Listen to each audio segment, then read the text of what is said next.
Ahojte, zdravím vás. Vítam vás pri novom videu. Dneska sa nachádzame na Devíne, aktuálne pod hradom Devín. Ideme si akorát kúpiť lístky. Takto tu vyzerá parkovanie. Za mnou vidíte celkom veľké parkovisko. Neplatí sa za ňo. A v okolí máme nejaké reštaurácie, podniky, kde si viete sadnúť, napapať sa, osviežiť sa. Možno sa tam pozrieme. Po takéto cestičke hore sa dostaneme ku hradnej bráne, kde si kúpime aj vstupenky. Za chvíľu si povieme ich ceny. Zatiaľ si vychutnajte pohľad z dola na hrad a opevnenia. Už sa blížime ku bráne. Tu si kúpime vstupenky. Treba ísť pravdepodobne dovnútra, alebo tu je také okničko. Zdravím, poprosím 3-krát dospelý a 1-krát dieťa 1 rok. Lístky máme kúpené, platili sme za 3 dospelých 24 €, takže z toho mi logicky vychádza, že základné vstupné je 8 € na osobu, deti do 6 rokov neplatia. V podstate dole máme ten vstup, ja sme akurát prešli a po takejto cestičke smerom hore do mierneho kopca sa dostaneme smerom ako keby za hrad a tunak ideme pozrieť nejaký pavilón, uvidíme, čo nás tam čaká. Tak, čo tu máme? Nejaké starobilé základy.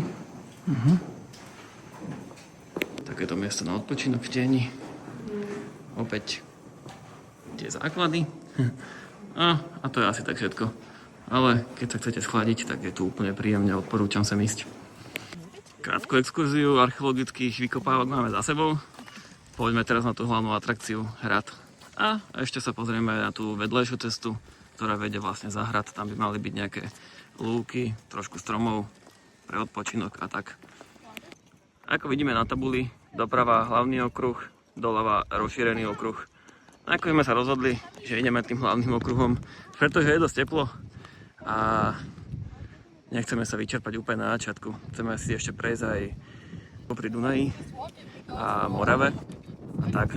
Takže ešte nás toho čaká celkom dosť. My už budeme takmer hore. Terén je tu taký, ako som povedal, mierne náročný. Zvládnu to aj menej fyzické zdatné povahy. Ale do teréne povedzme si teraz niečo o tom hrade. Začneme tým, že tento hrad nie je iba stredoveký hrad, hociaký. Toto miesto už bolo strategické po tisíce rokov. Už Kelti tu mali svoje územie a obchodovali pri rieke Dunaj po tisíce rokoch. Neskôr Rímania využívali túto oblasť ako súčasť hranice impéria. To znamená, že v podstate aktuálne stojíme na mieste, kde sa stretával rímsky svet s barbarským územím. No pozrite, už sme hore.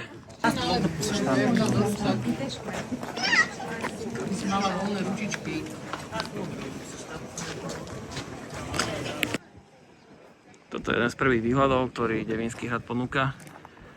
Toto je jeden z tých menej dýchberúci, by som povedal. Máme výhľad na parkovisko, kde parkujeme a okolitú krajinku. Na hrade sa nachádza aj takáto stredoveká studňa. Legenda hovorí, že je hlboká niekoľko desiatok metrov. Ťažko povedať.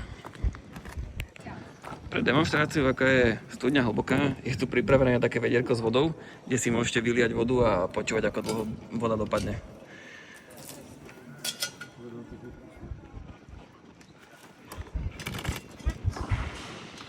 No, až teraz, asi po nejakých 7 sekundách.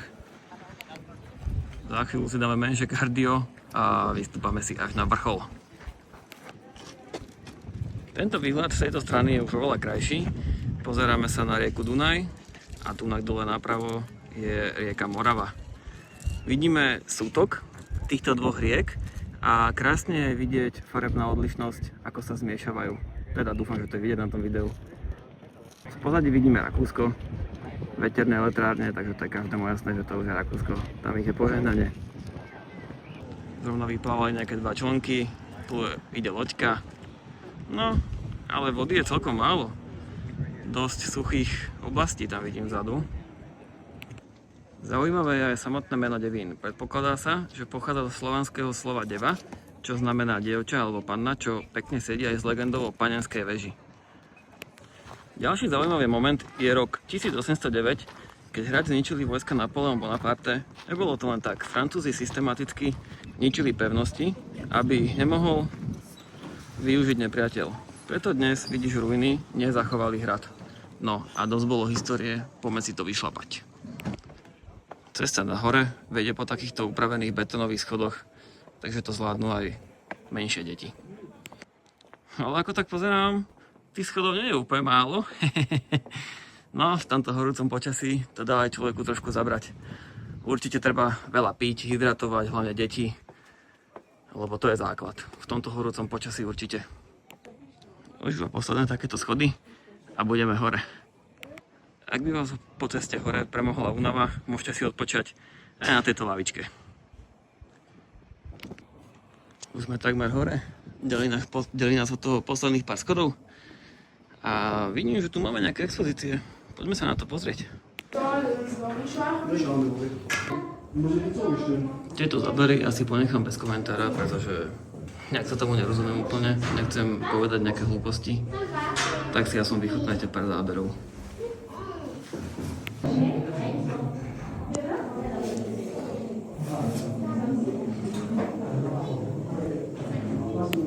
Tu má určite pozor na hlavu, tým vyšším by to mohol spraviť problém.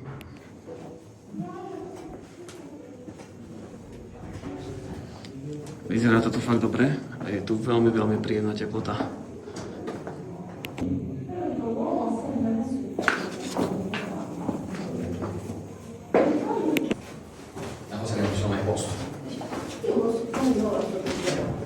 Un dilemma?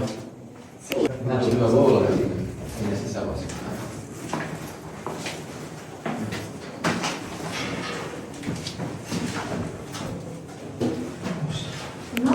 Dobre, expozíciu máme za sebou, poďme hore a poďme na ten vršok.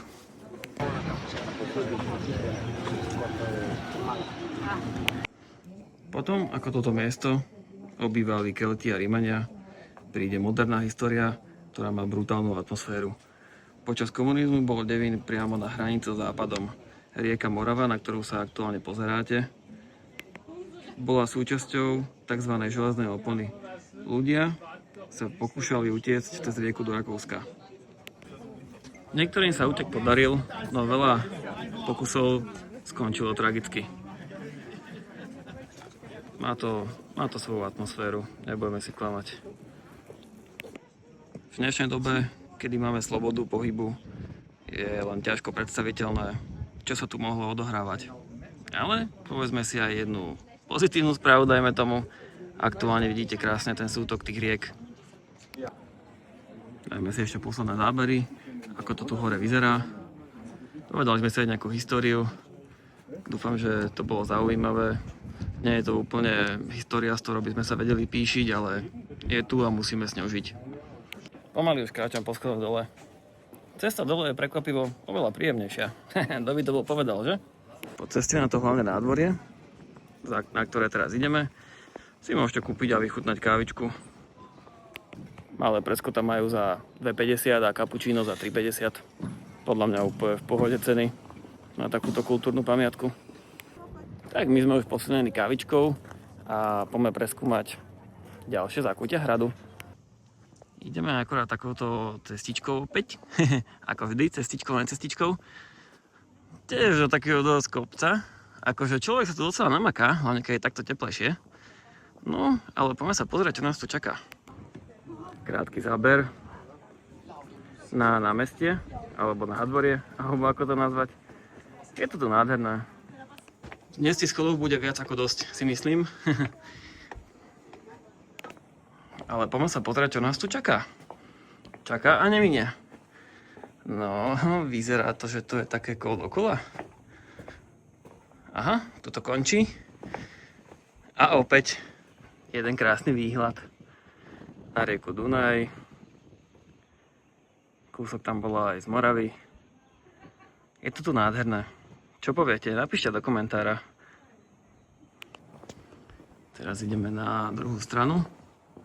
A opäť, čo človek netuší ani, že? Výhľad. Opäť ten istý. Priatelia, napíšte do komentárov, boli ste už na hrade Devín? Neboli ste? Podľa mňa každý, kto je z Bratislavy a priľahlého okolia tu už bol. Ja ako malý, alebo teda menší, keď som chodil do školy, tak sme sa chodevali na výlety zo základnej školy a tuším aj zo strednej sme tu raz boli. Poďme teraz naspäť na to nádvorie a ukážem vám, kde nájdete toalety. My sme ich už vyskúšali a musím povedať, že sú veľmi, veľmi čisté, takže žiadne obavy, žiadne strachy. Tu sa nachádzajú toalety, sú v cene vstupenky, takže nemusíte platiť nič navyše. Ja ešte by som zabudol, dali sme si aj tú kávičku, dali sme si malé presko a musím povedať, že na môj vkus bolo veľmi, veľmi kyslé. Takže kto má rád kyslú kávu, tak odporúčam, ale kto má rád skôr horkú, tak asi nenájdete to, čo hľadáte. To by bolo, si myslím, aj všetko z prehliadky hradu. Čo, páčila sa vám prehliadka hradu? Povedzte, vyjadrite svoj názor. Budem rád za každý koment. A samozrejme, ak sa vám páči moja tvorba, budem rád za každý like, aj odber. Podporíte tým tento kanál a my môžeme rásť. Vás to nič nestojí a my vidíme aspoň odozvu, že sa to ľuďom páči. Ďakujeme. Hore z hradu sme sa vydali cestičkou toho rozšíreného okruhu a pozerám, že sú tu nejaké základy veľkomoravského kostola. Poďme sa tam pozrieť. Ide sa tam po takejto cestičke, opäť raz. A poďme to preskúmať, čo tam nájdeme, nenájdeme. Vôbec netuším, čo mám čakať od toho. Takže moje očakávania sú také, že buď ma to prekvapí, alebo ma to neprekvapí. My sme už na mieste. Cestička bola veľmi krátka. Za chvíľku som to vyšlapal.